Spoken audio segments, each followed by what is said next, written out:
Apa sebenarnya yang Dajjal makan dan bagaimana ia mati? Assalamualaikum warahmatullahi wabarakatuh. Sahabat muslim, sebelum kita mulai, teman-teman bantu tekan like, share, dan subscribe agar video ini memberikan banyak manfaat untuk banyak orang. Sahabat muslim, Dajjal adalah salah satu fitnah terbesar yang akan dihadapi manusia menjelang akhir zaman.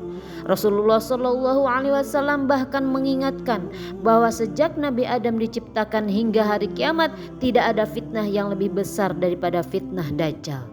Namun, bagaimana sebenarnya cara Dajjal mengelabui manusia?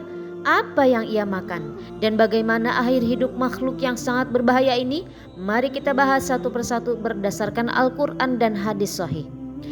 Dajjal tidak mengelabui manusia dengan kekerasan, melainkan dengan tipu daya, ilusi, dan keajaiban palsu.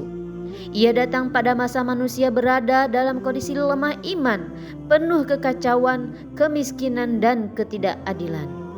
Dajjal akan mengaku sebagai orang soleh, kemudian naik tingkat mengaku sebagai nabi, dan akhirnya mengaku sebagai Tuhan. Yang membuat banyak orang tertipu adalah karena ia diberi kemampuan luar biasa oleh Allah Subhanahu wa Ta'ala sebagai ujian. Dajjal mampu memerintahkan langit untuk menurunkan hujan dan bumi untuk menumbuhkan tanaman. Orang-orang yang mengikutinya akan hidup dalam kelimpahan, sedangkan yang menolaknya akan mengalami kelaparan dan kesulitan hidup. Dajjal juga membawa sesuatu yang tampak seperti surga dan neraka.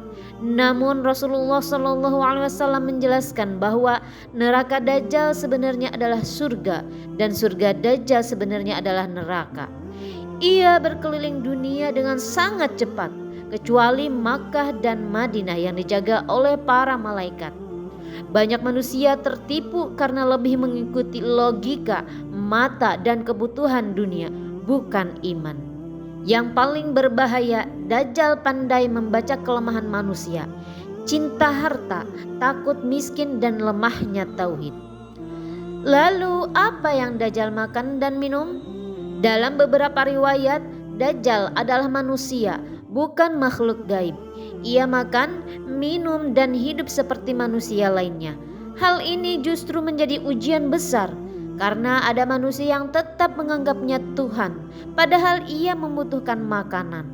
Rasulullah Shallallahu Alaihi Wasallam menjelaskan bahwa salah satu tanda kebohongan Dajjal adalah ia makan dan minum, sementara Allah tidak makan dan tidak minum.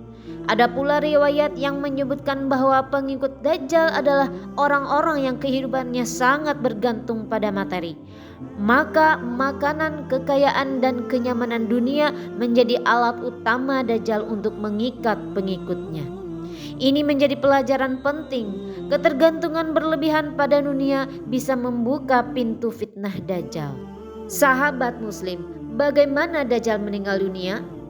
Akhir kehidupan Dajjal tidak berada di tangan manusia biasa. Setelah Dajjal menyebarkan fitnah di seluruh dunia, Allah akan menurunkan Nabi Isa alaihissalam. Nabi Isa turun di Menara Putih di sebelah timur Damaskus. Ketika Dajjal melihat Nabi Isa, ia akan meleleh seperti garam yang terkena air. Dajjal kemudian lari ketakutan. Namun Nabi Isa akan mengejarnya dan membunuh Dajjal di pintu Lud, wilayah Palestina. Dengan kematian Dajjal berakhirlah fitnah terbesar umat manusia. Setelah itu kebenaran menjadi jelas dan dunia memasuki fase baru menuju hari kiamat. Sahabat muslim, Dajjal bukan sekedar kisah akhir zaman, tetapi peringatan nyata tentang pentingnya iman, ilmu, dan tauhid. Rasulullah Shallallahu Alaihi Wasallam mengajarkan kita untuk berlindung dari fitnah Dajjal dalam setiap sholat. Jika manusia hanya mengandalkan logika dan mata, maka ia mudah tertipu. Namun jika berpegang pada Al-Quran dan Sunnah, maka fitnah sebesar apapun tidak akan menggoyahkan iman. Semoga kita semua dilindungi Allah dari fitnah Dajjal yang tampak baik namun penuh kebohongan. Jangan lupa tekan like, share, dan subscribe agar tidak ketinggalan video Islami selanjutnya. Wassalamualaikum warahmatullahi wabarakatuh.